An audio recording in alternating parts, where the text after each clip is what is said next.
마태복음 17장 1절에서 13절입니다. 마태복음 16장에서 베드로가 주는 그리스도시요 살아계신 하나님의 아들이다. 주님이 말씀하시기를 이 고백의 반석 위에 교회를 내가 세울 거다. 이 교회는 지옥의 권세, 어둠의 권세가 결코 틈타지 못할 것이다. 교회가 이길 것이다. 그 말씀을 하신 직후로 주님이 처음으로 주님이 권한받으실 것을 말씀하여 주십니다.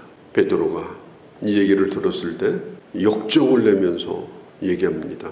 주님에게 그런 일이 결코 있을 수가 없습니다. 그런 고난이 온다면 내가 앞장서서 지킬 겁니다. 이 얘기를 들었던 예수님이 사탄아 물러나라 그랬습니다. 베드로가 왜 사탄이 됐냐? 자기의 일만 생각하고 하나님의 일을 생각하지 않았기 때문에 그렇습니다. 자기의 일이 뭐예요? 예수님 따라다니면서 출세하는 겁니다. 잘 되는 겁니다. 세상에서 그래도 뭔가 대가를 받는 겁니다. 하나님의 일이 뭡니까? 십자가입니다. 예수님은 하나님의 일을 위해서 오신 분입니다. 예수님은 말씀합니다. 내가 고난을 받을 것이다. 나를 따르려고 하면은 목숨을 내놓고 따르라. 그러면 네가 생명을 얻게 될 것이다. 자, 이 말씀을 하신 엿새 후에 베드로, 야고보, 요한 이 세 제자를 데리고 변화산으로 올라가십니다. 갈멜산과 갈릴리 호수 사이에 있는 다볼산이라는 산이 있습니다. 아마 그 산이 아니겠는가 이렇게 추측을 하는데 성경 누가복음에 보면은 누가복음 9장에 예수님께서 기도하러 올라가셨다고 했어요. 그때 예수님이 기도하는 중에 호련히 변화가 됩니다. 마태복음에는 예수님이 변화된 모습이 어떠한지 구체적으로 나와 있지 않습니다. 그러나 다른 성경을 참고해 보면 예수님의 육체적인 그런 외모와는 전혀 다른, 완전히 다른 그런 모습으로 변화가 된 거예요.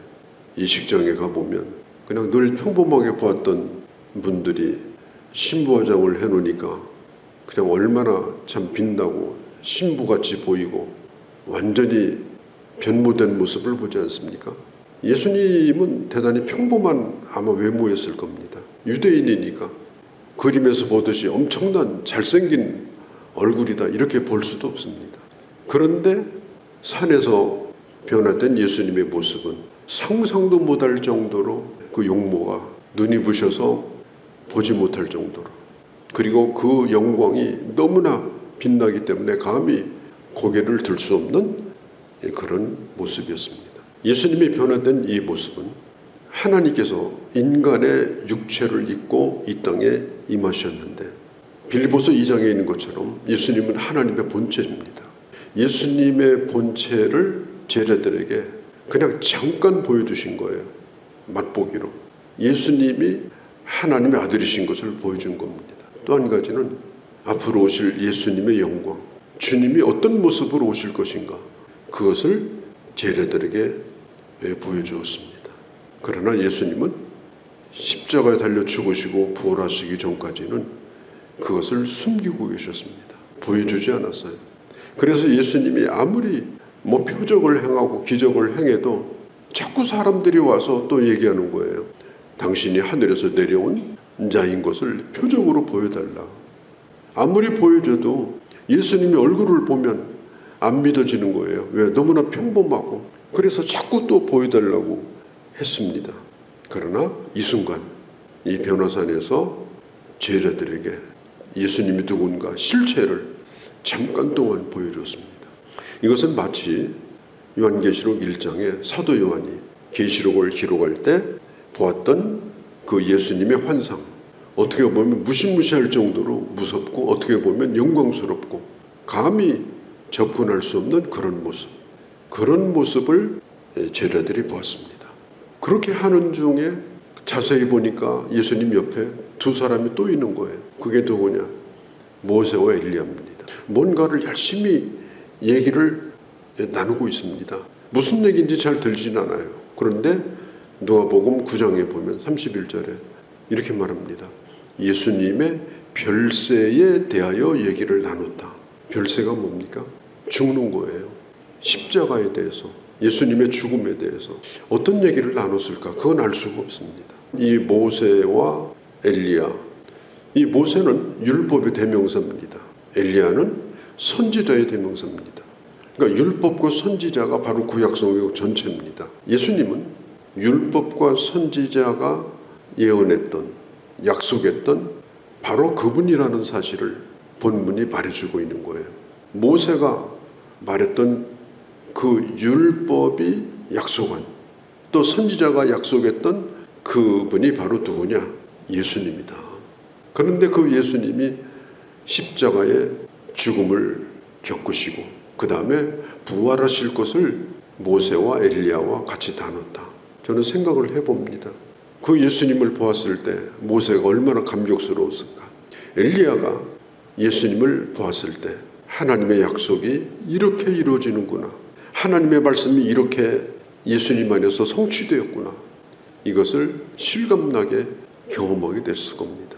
베드로가 너무너무 놀라가지고 예수님에게 뜻밖의 제안을 합니다. 이렇게 말합니다. 주님께서 원하신다면 초막 3개를 짓겠습니다. 하나는 예수님, 하나는 모세, 하나는 엘리야. 그 다음에 제가 초막 문지기가 되겠습니다. 이 산에서 내려가지 않겠습니까? 주님과 함께 여기에 그냥 있고 싶습니다. 하산하지 않겠습니다. 그렇게 얘기를 합니다. 이때에 빛난 구름이 예수님과 모세와 엘리야를 덮습니다. 아무것도 보이지 않습니다. 그때 하늘에서 음성이 들립니다. 이는 내 사랑하는 자요, 내 기뻐하는 자니 너는 그의 말을 들으라. 너는 예수님의 말씀을 들으라. 제자들이 두려워가지고 벌벌 떨고 있는데 그때 예수님이 손을 내밀어서 일어나라고 말씀하시고 제자들에게 오늘 보고 들은 일에 대해서는 절대로 내가 부활 승천할 때까지는 입을 열지 말라. 이렇게 말씀하시고 산에서 내려오게 됩니다. 우리가 신앙생활을 하다 보면 이런 순간을 만나게 됩니다. 내가 몸 밖에 있었는지 몸 안에 있었는지, 내가 오늘 죽어도 전혀 여한이 조금도 없는 그런 하나님의 영광, 그런 영적인 만족감, 그런 것을 하나님께서는 우리에게 경험하게 하십니다. 이 예수님의 세 제자가 이것을 본 것처럼 정말 이 세상은 아무것도 아니고 내려가고 싶지 않은 것, 미련도 조금도 없는 것, 저에게도 그런 경험이 있었습니다. 먹는 것도 자는 것도 소유하는 것도 그 어떤 것도 내게 중요하지 않고 정말 주님과 함께 이대로 갔으면 좋겠다. 그런 행복하고 만족한 그런 경험, 그런 경험을 하나님의 사람들에게 하나님께서는 주십니다. 또 그런 경험이 있어야 됩니다. 세 제자가 이렇게 감격한 원인이 예수님 때문만도 아니에요. 모세와 엘리야를 봤기 때문에 그렇기도 합니다. 오늘 이 짧은 장면은 마치 드라마와 같아요. 연출자는 하나님이십니다. 드라마에는 주인공이 있고 엑스트라가 있잖아요. 어떤 사람은 엑스트라가 주인공인 줄 알고 막 그거 붙들고 막 그 팬이 되고 막 이럽니다. 아닙니다. 오늘 이 장면의 조연은 두 사람이고 주연이 예수님이십니다. 그러니까 결국 지나가는 행인 같은 두 사람은 사라졌고 예수님만 남은 거예요. 하나님께서 말씀합니다.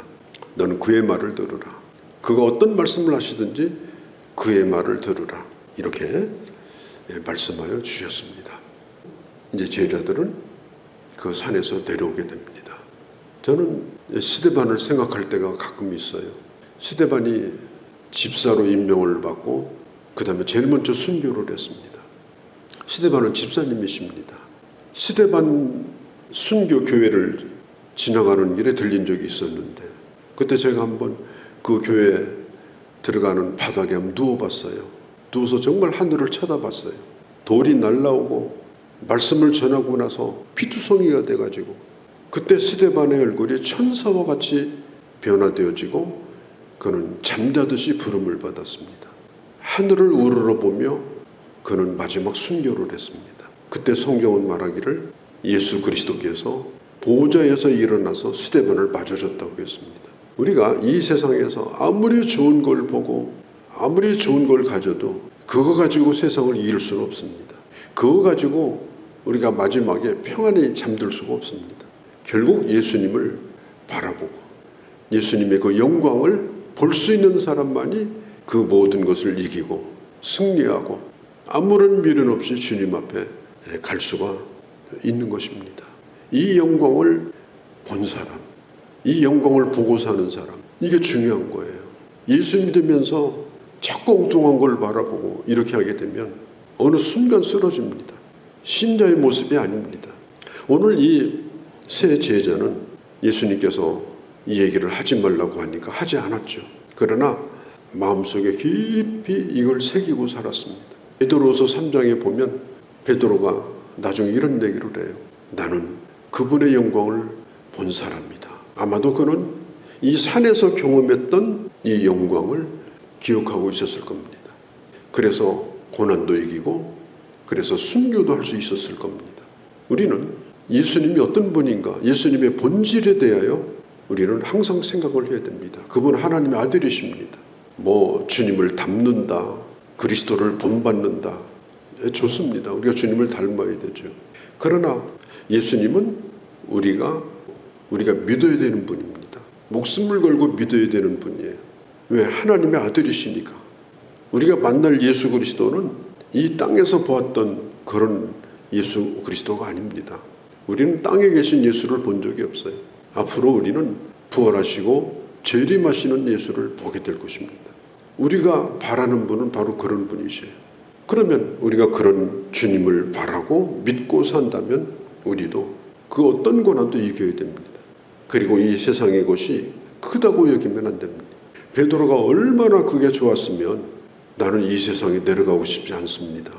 기와 집 짓고 빌딩 짓는 것이 중요한 게 아니고 주님과 함께 할 수 있다면 초망을 치고 여기서 살아도 세상에 여한이 없습니다.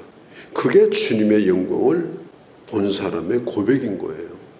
그걸 간직하고 살아야 됩니다. 바울이 셋째 하늘에 올라갔어요. 그는 그 환상을 경험하고 단 한 번도 그 환상에 대해서 얘기한 적이 없어요. 다만 그는 마음속에 그걸 간직하고 마지막 그 나라에 갈 소망을 마음에 굳게 붙들고 그는 복음을 전하는 전도자의 길을 살게 된 것입니다. 아무에게도 말하지 말라.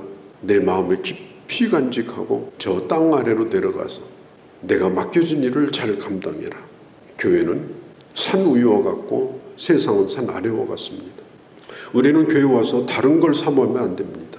하나님의 은혜를 사모해야 돼요. 하나님 앞에 나올 때마다, 기도할 때마다, 예배할 때마다 그 영광을 바라보는 자가 되어야 합니다. 그리고 우리가 이 세상에 나갈 때는 하나님의 영광을 본 자로 이 세상의 소금이 되고 빛이 되는 그런 길을 걸어가야 됩니다. 교회는 교회를 유지하고 교회를 운영하기 위해서 교회가 존재하는 게 아닙니다. 교회는 산 위와 같이 여기 와서 주의 영광을 보고 주님을 만나고 하늘의 소망을 붙들고 그리고 이 세상에 나가서 영광스러운 하나님의 자녀로 맡겨진 사명을 감당하라고 하나님께서 우리에게 교회를 허락하여 주신 것입니다. 주님의 은혜를 우리가 깊이 간직하고 오늘도 주님의 자녀의 길을 이 땅 가운데 잘 걸어가는 주님의 귀한 제자들이 다 되어주시기를 바랍니다. 걸어가신 우리 아버지, 우리는 산 위와 산 아래를 기억합니다. 주님의 영광을 보며 하늘이 열려진 것을 보며 변화되어져서 내가 만날 그 주님이 어떤 분인가를 우리는 묵상하며 그 은혜를 간직하고 이 세상에 나가서 빛난 얼굴로 세상의 빛과 소금이 되어 주의 복음을 힘있게 외치고 하나님의 자녀로 넉넉히 살아가는 귀한 주의 자녀들이 다 되게 하여 주시옵소서. 우리 주 예수님의 이름으로 기도하옵나이다. 아멘.